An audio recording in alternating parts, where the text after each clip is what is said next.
ये लो गाइस, तुम्हारा खाना आ गया। और ये आपका Jain food without onion garlic. Thank you. शुक्रिया।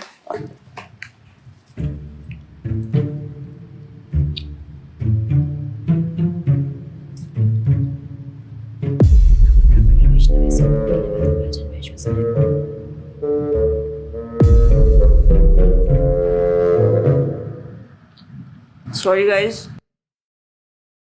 मुझे नहीं पता था कि तुम लोगों में ऐसा कुछ रिचुअल होता है। हाँ, प्रे तो करना चाहिए। हम हमेशा खाने से पहले अल्लाह ताला से प्रे करते हैं। यस, रिचुअल नहीं स्पिरिचुअल। हम ही पहले भगवान को भोग ऑफर करते हैं और उसके बाद प्रे करके खाते हैं। लेकिन तुम्हारा भगवान यहाँ आके कैसे खा सकता है? जैसे वो तुम्हारी दुआ कानों से सुन सकता है, वो वैसे ही यहाँ पर आके खा भी सकता है। भगवान का फॉर्म पर्सनल है। अगर वो कानों से सुन सकते हैं तो मुंह से आके खा भी सकते हैं। उनके कान और मुंह दोनों है। शालिनी, तुम प्रे नहीं करती खाना खाने से पहले? नहीं, लेकिन मेरे चाचा ने एक बार कहा था कि हमको वो गॉड ऑफ फूड को और फार्मर्स को थैंक यू बोलना चाहिए। You mean Annapurna Devi? What? God of food. Yes, हमें उन्हें थैंक करना चाहिए और साथ में फार्मर्स को भी। But I believe in watering the roots. देखो, हम हमेशा क्रिएशन को तो अप्रिशिएट करते ही हैं, लेकिन हम क्रिएटर को ना अप्रिशिएट करना भूल जाते हैं। अभी सोचो, पानी ना हो, हवा ना हो, उपजाऊ मिट्टी या धरती माँ ना हो, तो फार्मर क्या कर लेगा? So I believe that we should be thanking the creator, the lord who is providing us with all the basic necessities. Point. अब तुम किस किस को थैंक करेगा? वैसे भी तुम्हारे 33 करोड़ तो देवी देवता है। बताओ, किस किस को थैंक करेगा तुम? और शालिनी, तुम बताओ, तुम किस गॉड को मानता है? मैं ऐसे किसी गॉड को नहीं मानती, लेकिन I think Shiva is a big god. See, I am very sorry, but आपने अपने वो बड़े भगवान का स्टोरी तो सुना होगा ना, जहां वो अपनी मरी हुई वाइफ को शोल्डर पर लेकर पूरे इंडिया का चक्कर लगा रहा है। अब तुम मुझे बताओ, जो गॉड अपनी वाइफ के मरने पे ऐसे कॉमन मैन की तरह रोता है, वो गॉड हो सकता है क्या? अच्छा, may be, I don't know much about this story, but he is very famous. And north में तो राम जी भी बहुत फेमस है ना। उनका स्टोरी तो तुमको पता होगा ना, सबको पता है। उनकी वाइफ को रावण ले गया था। हाँ, पता है। अब तुम मुझे बताओ, वो गॉड है? वो अपनी वाइफ को भी अकेला नहीं बचा के ला सकता।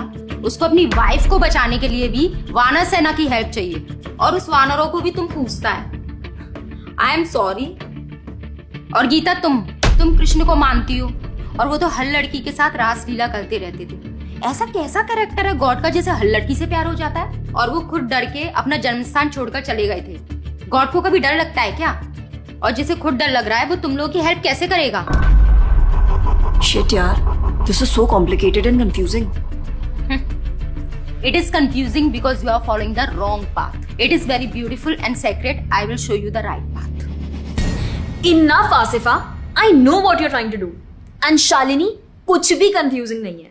You know what the problem is कि तुझे पता ही नहीं है, क्योंकि तूने आज तक शास्त्र ही नहीं पढ़े हैं। तो पता कैसे चलेगा कि क्या सही है और क्या गलत? जन्म कर्म च मे दिव्यम एवं योवेति तत्वतः त्यक्त्वा देहम पुनर्जन्म नैति मामेति सो अर्जुना। भगवान की लीलाओं को समझना इतना आसान नहीं है। उसके लिए शास्त्रों का अध्ययन करना पड़ता है, और वो भी एक प्रामाणिक गुरु के अंडर रह के, उनकी शरण लेके। अब अगर तुमने शास्त्र पढ़े होते तो तुमको ये पता होता कि शिव जी ने जो इमोशंस उसमें दिखाए थे वो शोक नहीं, विरह था। विरह विरह दोनों सेम नहीं होते क्या? Let's start from the basics. शोक इज मटेरियल एंड विरह इज स्पिरिचुअल। शोक ना दुख की अनुभूति कराता है, whereas जो विरह है उसमें जो सेपरेशन की फीलिंग होती है ना, वो सुख का अनुभव कराती है। भगवान भगवत गीता में ना शोक करने वाले व्यक्ति को मूर्ख बताते हैं। गतासुन अगतासुंश्च नानुशोचन्ति Pandita. A wise man never laments for the living nor for the dead. Bhagavad Gita chapter 2 text 11। अपनों की मौत पे आंसू बहाना शोक है, लेकिन वहीं रामायण देखते देखते जो आंसू निकले ना, वो विरह है, विरह। और ऐसे विरह से हमारा भगवान के प्रति प्रेम बढ़ता है। तो जिस तरह से शिव जी ने विरह को दिखाया था, उसी तरह राम जी भी सीता मैया के जाने के बाद विरह में भटकते हुए रो रहे थे। और यही नहीं, सीता देवी इतनी प्योर है ना कि उन्हें राम जी के अलावा कोई टच भी नहीं कर सकता था। रावण जिनको लेके गया था वो छाया सीता देवी थी। असली सीता देवी तो अग्नि में समा गई थी और वो अग्नि परीक्षा के वक्त बाहर आई थी। और आसिफा तू क्या बोल रही थी? भगवान राम को अपनी पत्नी को बचाने के लिए वानरों की मदद लेनी पड़ी थी। I mean God is all powerful, right? हाँ, आई मीन वो अकेले भी तो मार सकते थे ना। यार शालिनी, अगर तूने कभी रामायण पढ़ी होती तो तुझे पता होता जब खर और दूषण आए थे अपने 15,000 ऐसे दानवों के साथ जो इंसान को खा जाते थे, उन सब के साथ राम जी ने अकेले बिना किसी की हेल्प के उन सब के चिथड़े उड़ा दिए थे। अब ऐसे राम के लिए रावण को मारना मुश्किल है क्या? हाँ, लेकिन बाद में वानरों की हेल्प क्यों ली? उनको अपनी सेवा में लगाने के लिए, उनकी ग्लोरीज बढ़ाने के लिए। अरे उन्होंने तो एक छोटी सी गिलहरी तक को अपनी सेवा में लगा लिया था। What? कभी पढ़ा हो तो पता हो ना। खैर, और हम हनुमान जी की पूजा इसीलिए करते हैं क्योंकि भगवान तक पहुंचने का रास्ता उनके भक्तों की सेवा है। जब भगवान देखते हैं कि मेरे भक्तों का गुणगान हो रहा है या कोई सेवा कर रहा है तो वो बहुत खुश होते हैं। जैसे मैं तेरी मॉम के सामने अगर तेरी तारीफ करूं तो वो खुश होती है ना। पॉइंट। इसी तरह भगवान हमसे खुश होते हैं जब हम उनके भक्तों की सेवा करते हैं, पूजा करते हैं। और रही बात 33 करोड़ देवी देवता की, आसिफा तू मुझे ये बता, what is your favourite genre in movies? Psychological thriller. और शालिनी तेरी? Romantic and comedy. एग्जैक्टली। जैसे हर किसी का अपने नेचर के अकॉर्डिंग फेवरेट जॉनर होता है, वैसे ही भगवान ने हर किसी के नेचर के अकॉर्डिंग व्यक्ति के लिए उसके नेचर के अनुसार वेद और पुराण दिए हैं। और उन्हीं पुराणों को फॉलो करके लोग अपनी देवी देवता की तरफ अट्रैक्ट होते हैं। और ये सभी देवी देवता भगवान की ही सेवा कर रहे हैं। जैसे रोशनी के देवता सूर्यदेव, हवा के देवता वायुदेव, बारिश के देवता इंद्रदेव। जैसे एक सरकार चलाने के लिए इतनी सारी पोजीशंस होती हैं, वैसे ही इस पूरे ब्रह्मांड को चलाने के लिए अलग अलग देवी देवताओं की जरूरत पड़ती है। तो मतलब वो अपनी पोजीशन का मिसयूज करेंगे, किसी भी लड़की के साथ कुछ भी करेंगे, रास लीला करेंगे। Stop it Asifa, now you are crossing the line. तुझे पता ही क्या है कृष्ण के बारे में? जो लोग बोलते हैं कि कृष्ण करे तो रास लीला है, हम करे तो कैरेक्टर ढीला है, उनको बोलो पहले भागवतम पढ़ लें। ठीक रास लीला से पहले भगवान ने गोवर्धन उठाया था। उनको बोलो पहले जाके गोवर्धन पर्वत उठाए। पैदा होते ही पूतना को मारा था, बच्चे से एक मच्छर नहीं मारा जाता। When he was crawling, मुख में ब्रह्मांड दिखा दिया था। तू अपने मुंह में अपना ये हॉस्टल ही दिखा दे आसिफा। क्या तुम जानते हो द्वारका में भगवान श्री कृष्ण की 16,108 रानियां थी और सबके अलग अलग महल थे और हर एक महल में श्री कृष्ण सबके साथ होते थे एक ही समय पर। रोज सारी रानियां कृष्ण से खुश थीं और उन सब की जरूरतें कृष्णा पूरी करते थे। क्या किसी नॉर्मल से इंसान के लिए ये सब संभव है? आज के टाइम पे तो एक ही नहीं संभलती, लेकिन उस टाइम सारी रानियां एक दूसरे के साथ खुश थीं और उन्हें खुश कृष्ण रखते थे। क्यों?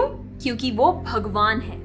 और रही बात ब्रज की गोपियों के साथ रास लीला करने की, तो इतना जान लो कि रास लीला के टाइम पर करोड़ों गोपियां थी और कृष्ण पूरे टाइम हर एक गोपी के साथ मौजूद थे और उनके साथ डांस कर रहे थे एक टाइम पे करोड़ों गोपियों के साथ। ये सब बहुत डीप लीलाएं हैं और ये सब तभी पता चलेगी जब साधुओं के संग में रह के शास्त्रों को पढ़ा जाएगा। हवा में तीर चलाने से या सुनी सुनाई बातों पर यकीन करने से कुछ नहीं होने वाला। और रही बात अपने भक्तों को बचाने की, तो भगवान ने तो अपने भक्त परीक्षित महाराज को गर्भ में बचाया। 5 साल के प्रहलाद महाराज के लिए नरसिंह अवतार लेकर आए और उनको बचाया। यहाँ तक कि वो अपने गुरुदेव सांदीपनी मुनि के बेटे को मरने के बाद वापस लाए और उनको जिंदा किया। आई एम रियली इम्प्रेस्ड यार। हिंदू होते हुए भी मुझे ये फैक्ट्स पता ही नहीं थे। मेरे पेरेंट्स ने मुझे कभी इन सब चीजों के बारे में बताया ही नहीं। हाँ, पेरेंट्स की तो गलती है, लेकिन हम भी तो वही कर रहे हैं जो उन्होंने किया। We are not learning about our culture, not reading Ramayan, Mahabharat और भगवत गीता। आजकल तो ये सब कुछ रीड करना बहुत इजी भी है and everything is available on our phones. And the problem is that we don't want to learn. और इसीलिए हमें कोई कुछ भी बोलता है और हम उसे मान लेते हैं और अपने बिलीफ को चेंज करने के लिए रेडी हो जाते हैं। एक्चुअली में पता है, किसी का हार्ट ट्रांसफॉर्म करना है तो प्यार से करो, ज्ञान से करो, पैसे और तलवार से नहीं। और अब बारी आपकी है। अगर आप भी चाहते हैं कि कोई एड़ा गेड़ा नत्थु गेड़ा अगर आपको कुछ भी ना बोल जाए, आपका बेवकूफ ना बनाए, तो जाइए और अपने कल्चर के बारे में जानिए, ग्रंथ पढ़िए और अपने बच्चों को भी पढ़ाइए। और अगर आप खुद एक बच्चे हैं तो अपना समय यहाँ बर्बाद मत करें। ये वीडियो खत्म हो गया है, जाइए भगवत गीता पढ़िए, थोड़ा पढ़ाई वढ़ाई करिए, भक्त बनिए और फोन चलाना बंद करो। जब देखो मोबाइल में लगे रहते हो। Jokes apart. I think you got the message. तो जितना हो सके अपने ग्रंथ पढ़िए, कल्चर को जानिए और जाकर इस वीडियो को जितना हो सके उतना शेयर करिए ताकि कोई और लड़का या लड़की इस केरला स्टोरी का शिकार ना बने। Thank you so much for watching. Hare Krishna. और हाँ, इस वीडियो को लाइक करें और भक्ति टुडे चैनल को सब्सक्राइब करें। खुदा हाफिज। हरे कृष्णा। अगर आपको हमारा वीडियो पसंद आया है और आप हमारे मीनिंगफुल स्पिरिचुअल मैसेजेस को ज्यादा से ज्यादा लोगों तक पहुंचाना चाहते हैं और इस चेंज का हिस्सा बनना चाहते हैं तो हमें सपोर्ट करें। आप हमारी वीडियोस और इक्विपमेंट्स को भी स्पॉन्सर कर सकते हैं। डिटेल्स डिस्क्रिप्शन बॉक्स में है। See you next time. Hare Krishna.